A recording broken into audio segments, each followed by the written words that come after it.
Series combination के बाद अब हम लोग स्टार्ट करेंगे parallel combination of resistors in the same way, ठीक है ना। चलो पैरेलल कॉम्बिनेशन,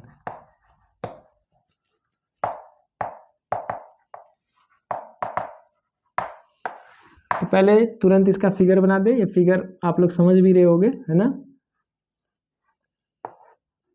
पैरेलल का मतलब मैथमेटिक्स का पैरेलल मत समझना, है ना। मेन चीज़ है कि तुमको देखना है कि सभी रेजिस्टर्स के पॉजिटिव एंड एक जगह पर जुड़े होते हैं और नेगेटिव एंड एक जगह पे। पॉजिटिव देखो, सबका पॉजिटिव यहाँ आके जुड़ गया और सबका नेगेटिव यहाँ आके जुड़ गया, इसलिए इसको पैरेलल बोला जाता है। पैरेलल का मतलब मैथमेटिक्स का पैरेलल मत समझना कि ये पैरेलल दिखना जरूरी है। यहाँ सेल मैं लगा दूं, यहाँ एमीटर लगा सकते हो, ये प्लग लगा दो, प्लग की हो गया। ये एक सर्किट मैंने बना दिया। रेजिस्टर्स मैंने रिप्रेजेंट किया है, ये R1 है, R2 है और ये R3 है, ठीक है। अब देखो इसकी खासियत क्या है। पहला पॉइंट ये है, positive end of one resistor, positive end of all the resistors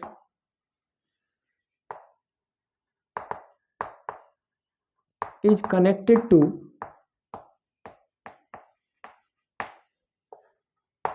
one point and negative end of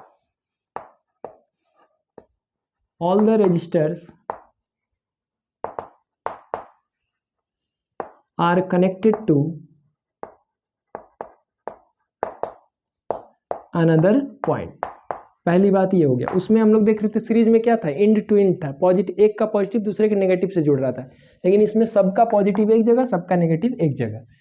दूसरी बात देखो कि करंट जो फ्लो करेगा यहाँ से आई, तो करंट के लिए यहाँ पर 3 पाथवे क्रिएट हो गया, 3 रेजिस्टर जोड़ा गया है इसीलिए 3 पाथवे। तो यहाँ करंट डिवाइड हो गया I1, I2 और I3, यानी current flowing through each resistor is different.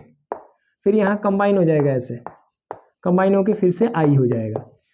तो current flowing through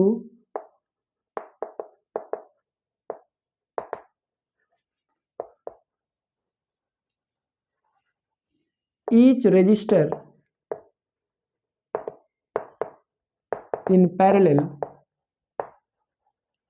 is different.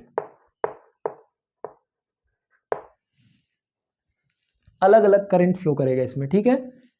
Third point, लेकिन पीडी का वैल्यू सेम होने वाला है। क्यों भाई? क्योंकि देखो ये जितने भी रजिस्टर बनाए गए हैं सब जो है उसी 2 पॉइंट के बीच में है, और किसी भी 2 पॉइंट के बीच में पीडी का वैल्यू क्या होता है, सेम होता है। इसीलिए PD across all the resistors in parallel will be same. PD across all the resistors in parallel is same. तो पीडी सेम होगा, करंट क्या होगा, डिफरेंट होगा। ये सीरीज और पैरेलल में डिफरेंस भी हो गया, ठीक है। अब देखो for parallel combination, parallel combination के लिए हम क्या लिख सकते हैं, करंट डिवाइड हो रहा है तो आप आई मतलब total current is equal to क्या लिख सकते हो, I1 plus I2 plus I3। अब ओम्स लॉ आप जानते हो, by ohms law, Ohm's law क्या कहता है, ओम्स लॉ से हम जानते हैं V इज इक्वल टू होता है IR, या लिख सकते हो V upon R is equal to I। तो जो टोटल सर्किट के लिए जब हम लोग लिखेंगे तो I का वैल्यू हो जाएगा V अपॉन R। ये V क्या है, जो सेल्फ PD प्रोवाइड कर रहा है।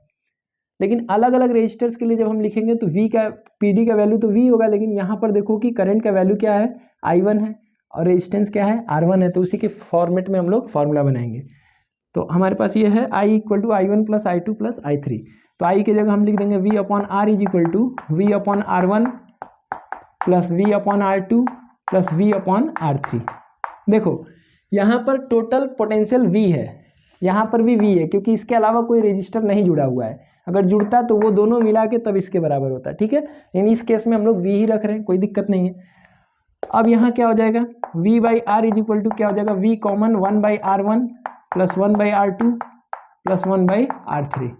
ये V और V कैंसिल हो गया, therefore 1 by R is equal to 1 by R1 plus 1 by R2 plus 1/R3। तो इस तरह से पैरेलल कॉम्बिनेशन के लिए भी हमारे पास एक फार्मूला आ गया।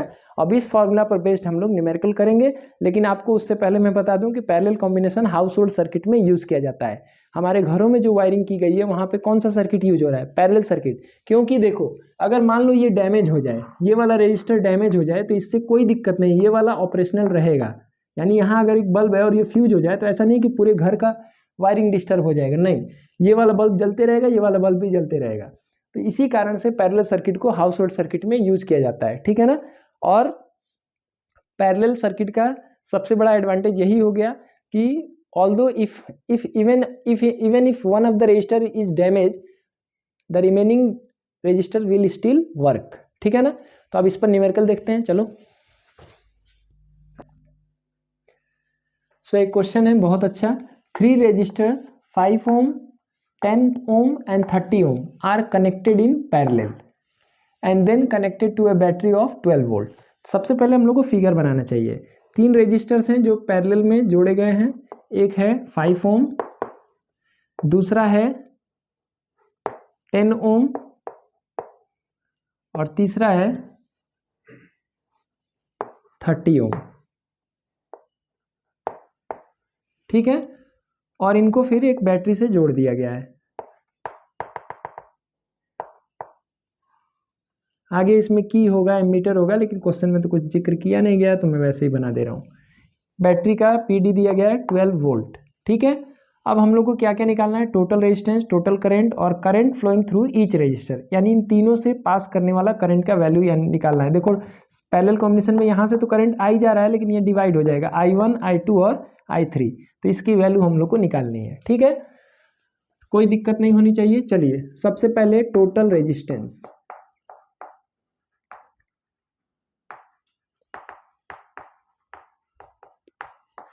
तो ऑल द रजिस्टर्स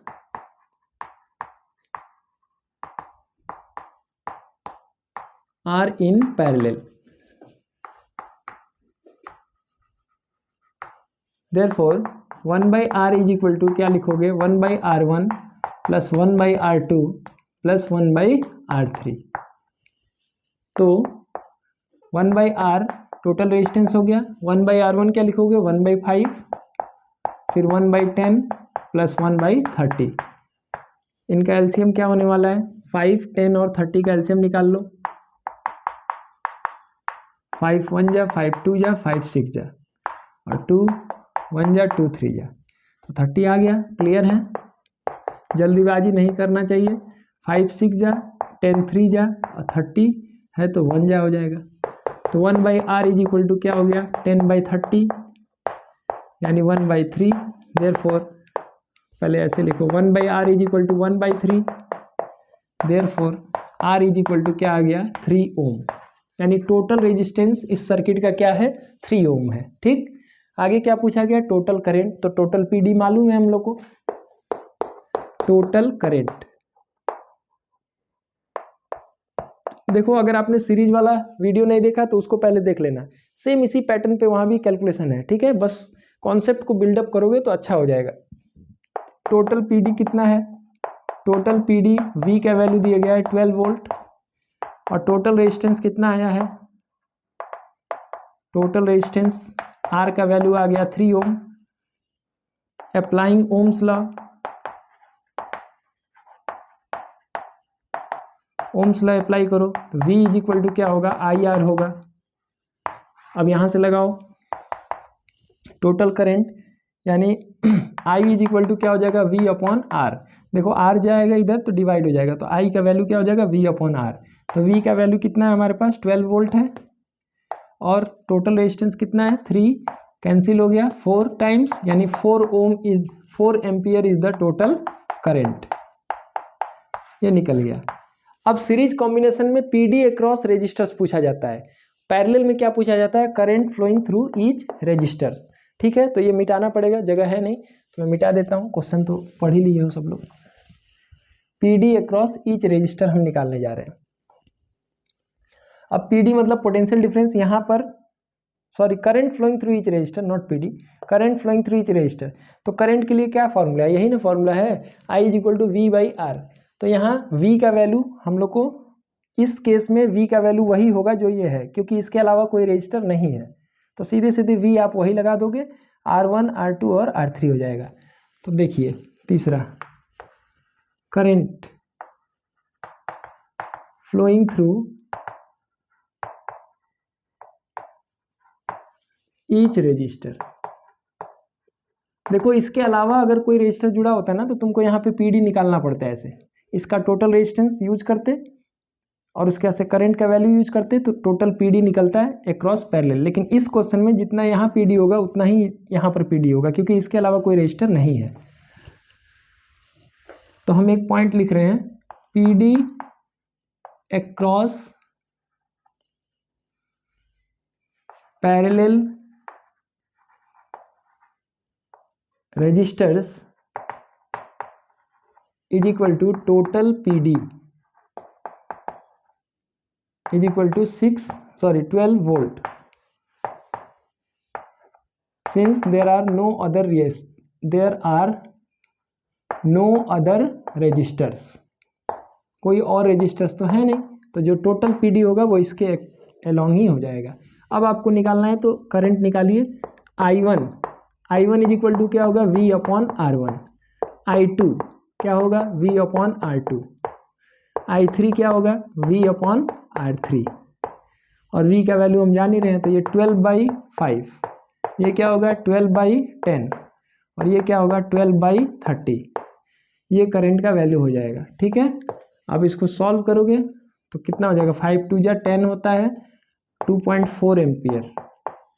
ये सॉल्व करोगे 1.2 एम्पियर, और ये सॉल्व करो 3 4 जा होता है तो 0.4 एम्पियर, और इन सबको जोड़ोगे ना तो 3 एम्पियर के बराबर आना चाहिए। देखो 2.4, 4 + 2 6, 6 + 4 10 हो गया 1। ठीक है ना, तो आपका 4 एम्पियर आएगा। टोटल 4 एम्पियर था ना, तो टोटल 4 एम्पियर आ जा रहा है ये। तो वो वेरीफाई हो गया कि I = I1 + I2 + I3। ठीक है, तो पैरेलल वाले सर्किट में हम लोग से जो क्वेश्चन पूछा जाता है ना, वो current flowing through each resistor पूछा जाता है, और सीरीज वाले में क्या पूछा जाता है, PD अक्रॉस ईच रजिस्टर्स।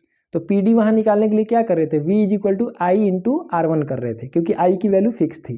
यहाँ करंट निकालने के लिए क्या कर रहे हैं, V का वैल्यू फिक्स है, तो I1 = V/R1, I2 = V/R2, I3 = V/R3। ठीक है ना। तो चलो अब नेक्स्ट एक और क्वेश्चन देख लेते हैं। ये क्वेश्चन फिगर बेस्ड है, और इसमें हम लोग को एक बात समझना है कि ये सीरीज और पैरेलल दोनों का मिक्स क्वेश्चन है। देखो R1 और R2 पैरेलल में है, उसी तरह से R3, R4 और R5 भी क्या है, पैरेलल में है। लेकिन इसका जो इक्विवेलेंट रेजिस्टेंस आएगा और इसका जो इक्विवेलेंट रेजिस्टेंस आएगा, वो दोनों आपस में क्या होंगे, सीरीज होंगे। ठीक, तो टोटल रेजिस्टेंस पहले निकालना है। तो पहले हम लोग R1 R2 का फाइनल वैल्यू निकालेंगे, R3 R4 R5 का इक्विवेलेंट वैल्यू निकालेंगे, और फिर हम लोग पता करेंगे इसको। चलो टोटल रेजिस्टेंस पहले निकालना है, टोटल रेजिस्टेंस। तो इसको हम दो पार्ट में सॉल्व कर रहे हैं। पहला, R1 and R2 are in parallel,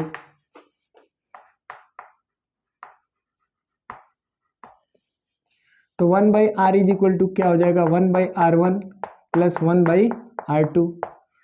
इसका मतलब 1/R इज इक्वल टू हो गया, R1 का वैल्यू दिया है 10 और R2 का दिया है 40, तो 1/10 + 1/40, ये हो गया 1/R is equal to, LCM हो गया 40, 10 4 जा 4 + 1, 1/R इज इक्वल टू क्या हो गया, 5/40, 5 8 जा, देयरफॉर R का वैल्यू क्या आ गया, 8 ओम।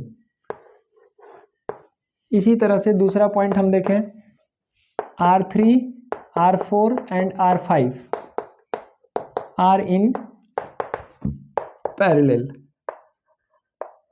ठीक है, तो 1/R' इसको लिख दे रहे हैं। ये पहला कॉम्बिनेशन था जिसका इक्विवेलेंट रेजिस्टेंस हमने क्या माना, R, और ये दूसरा पैरेलल कॉम्बिनेशन है जिसका इक्विवेलेंट रेजिस्टेंस R' मान रहे हैं। तो 1/R' इक्वल टू क्या होगा, 1/R3 + 1/R4 + 1/R5। तो क्या हो जाएगा, 1/R' इज इक्वल टू कितना कितना है, 30 20 और 60, 30 20 और 60। तो क्या हो जाएगा 1/r dash is equal to क्या होगा, एलसीएम क्या होगा 60 हो जाएगा, 32 जा 23 जा और 61 जा, क्या हो गया 1/r dash is equal to क्या होगा 6/60, 610 जा, देयरफॉर r डैश का वैल्यू हो गया 10 ओम।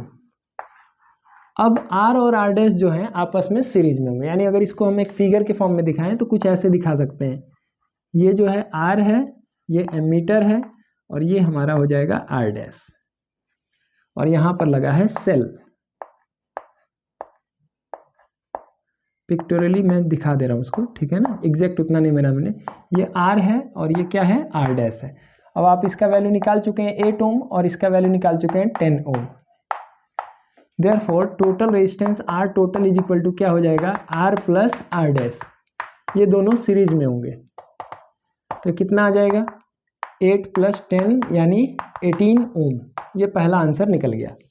अब दूसरा आंसर तुरंत निकल जाएगा। टोटल करंट के लिए आप ओम्स लॉ लगाएंगे, क्योंकि टोटल PD कितना दिया है 12 वोल्ट, तो हम तुरंत निकाल दे रहे हैं, यहीं पर निकल जाएगा। मिटाता हूँ इसको मैं, देखो total current,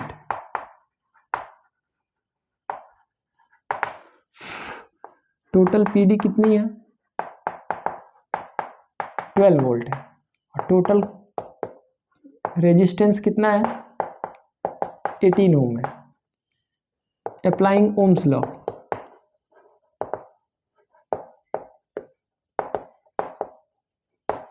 V is equal to IR, therefore V/R is equal to I। V का वैल्यू रख दो 12 और R का value 18 is equal to I। 6 2 जा 6 3 जा, therefore I is equal to क्या आ गया 2/3 ampere. This is your answer. इसको चाहो तो डेसिमल में बदल लेना।